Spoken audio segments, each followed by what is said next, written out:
Hello students. तो इस lecture में हम क्या करेंगे, class 10th English the ball poem की समरी। ठीक है, तो स्टार्ट करते हैं हम द बॉल पोएम की समरी, जो कि क्या है, वो एक छोटे से बच्चे के बारे में, एक बॉय के बारे में है। और सबसे पहले हम देखते हैं कि उसका पोएट कौन है, ये लिखी किसने है पोएट। तो ये लिखी है जॉन बेरी मैन ने। ठीक है, किसने लिखी है ये, John Berryman, John Berryman ने। ठीक है, तो ये पोएट का नेम ज़रूर याद रखना है। अब नेक्स्ट हम देखते हैं इसकी समरी। समरी क्या है, the poem starts with the poets question which he ask himself.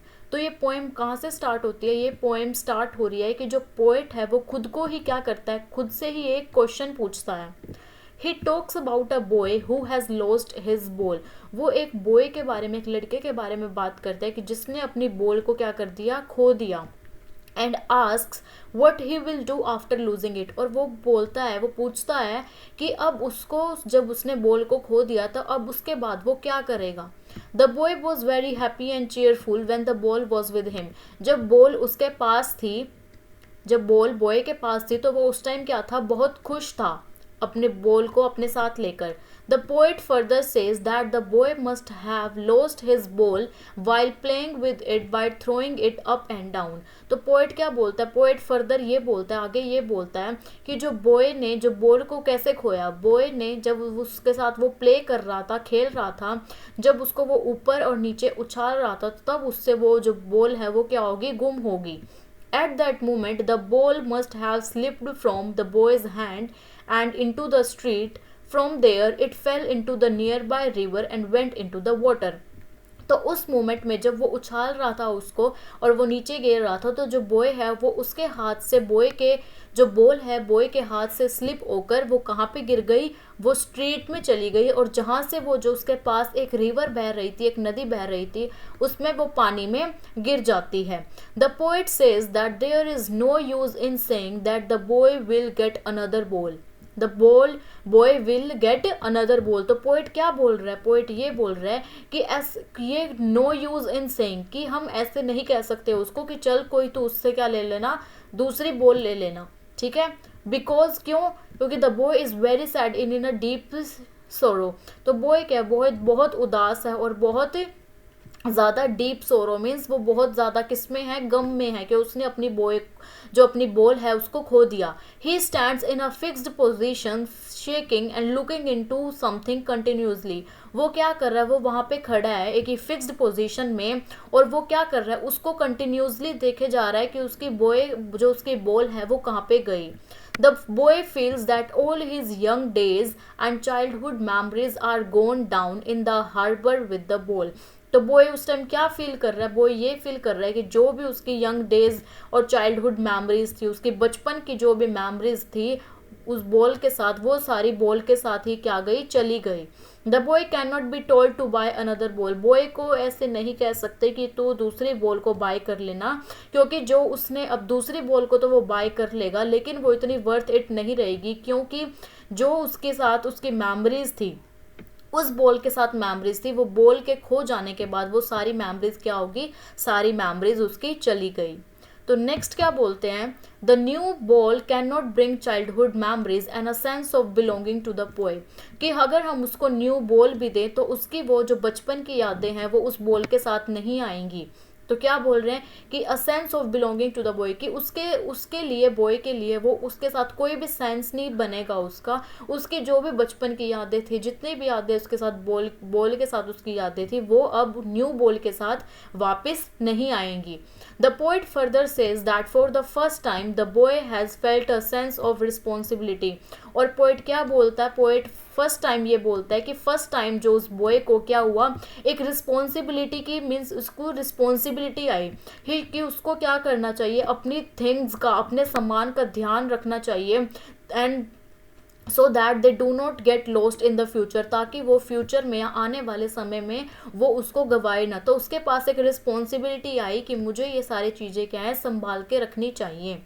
Here the bowl symbolizes the happy moments and innocent days of the childhood. और यहाँ पे जो बोल है ये क्या सिम्बोलाइज कर रही है, उसके एक खुशी के पल, हैप्पी मोमेंट्स, और उसके इनोसेंट डेज ऑफ चाइल्डहुड, कि वो चाइल्डहुड अपने बचपन के उसके जो दिन थे उसके साथ बोल क्या सिम्बोलाइज कर रही है, बोल उसके हैप्पी मोमेंट्स को और इनोसेंट डेज ऑफ चाइल्डहुड को सिम्बोलाइज कर रही है.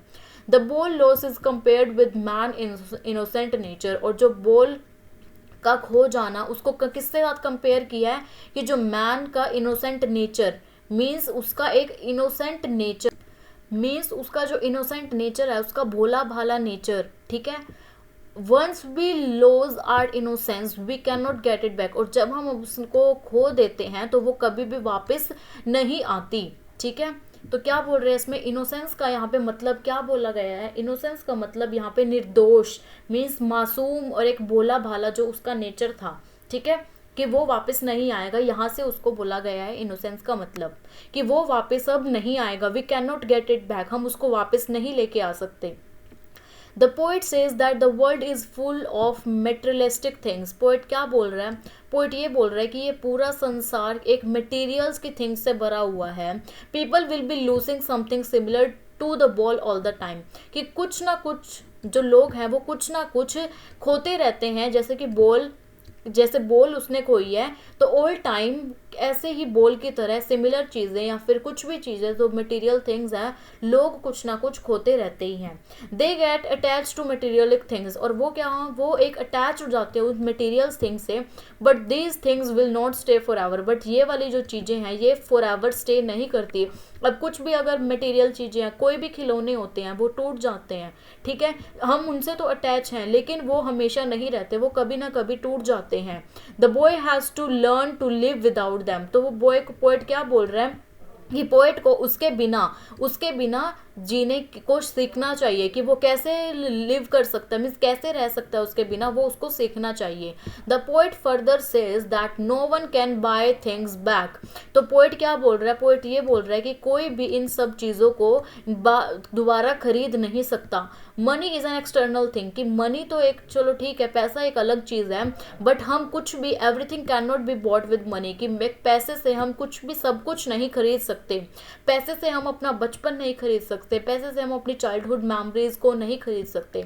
The boy is learning from his experience of losing the ball and trying to get out of that sorrow. और बॉय क्या कर रहा है, बॉय लर्न कर रहा है उस एक्सपीरियंस से बाहर आने को, कि जब उसने बॉल को खोया था कि उस एक्सपीरियंस से वो कैसे बाहर आए, उस दुख से वो कैसे बाहर आए, तो वो ट्राई कर रहा है. He is trying to understand the real truth of life by accepting the miseries of life and standing up again.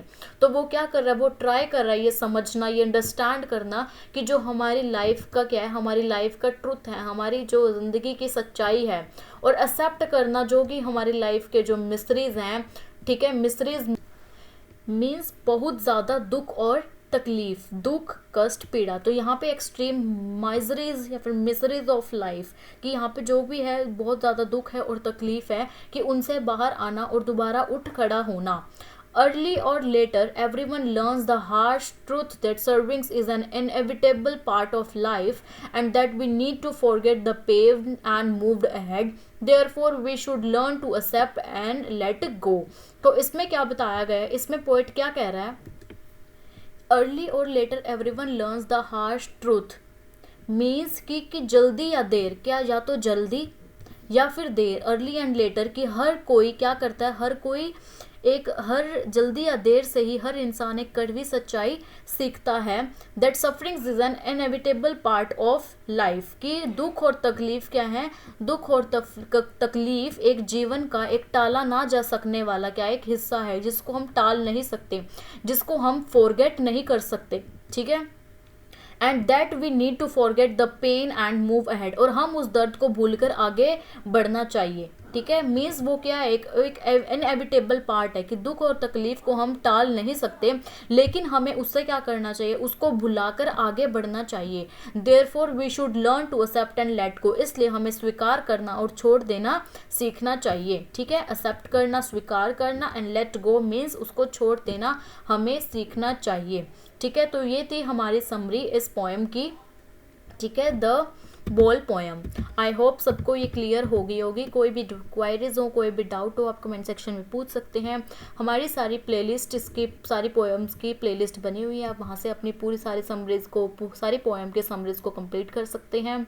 तो लाइक करें, शेयर करें अपने फ्रेंड्स को भी, एंड सब्सक्राइब करना ना भूलें। Thank you.